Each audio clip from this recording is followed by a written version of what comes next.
Let's learn about the 3 stages used to build an AI system like the one used by ChatGPT and Gemini.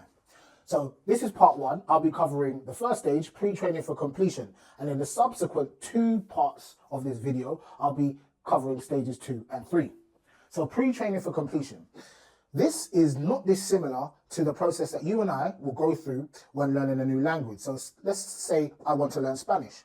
Well, I would complete thousands of lessons in an application, maybe listen to thousands of hours of podcasts, and then watch thousands of hours of Spanish TV. And eventually I'll learn the patterns and structure and context within the language and be able to complete sentences. This isn't dissimilar to pre-training for completion, because what we do is we take millions of books, the full library of articles on Wikipedia, and then a further millions of websites from the internet. And we use that vast amount of text to teach a math system patterns within data so that it understands language and can complete sentences or complete sequences of text.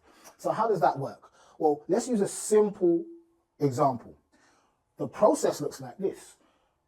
Out of all that data, we'll take a block of 100 words and pass it to the system. And then the job of the system is to predict the 101st word.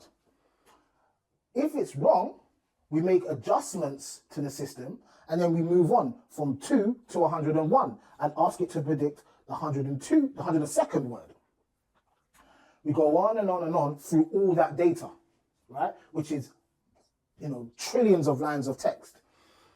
And that process is about 98% of the resources is dedicated to that first stage. So it's an incredibly intensive process. So at the end of, after going through all of that data, we have something called the base model. And the base model can take in a sequence like the capital of France is, and this is supposed to say Paris, and then it will predict that the next word in the sequence is Paris. Now, this is useful to us, but we actually want to be able to ask ChatGPT questions and get a response. And to do that, we need to carry out supervised fine-tuning. And I'll explain exactly how that works in the next video.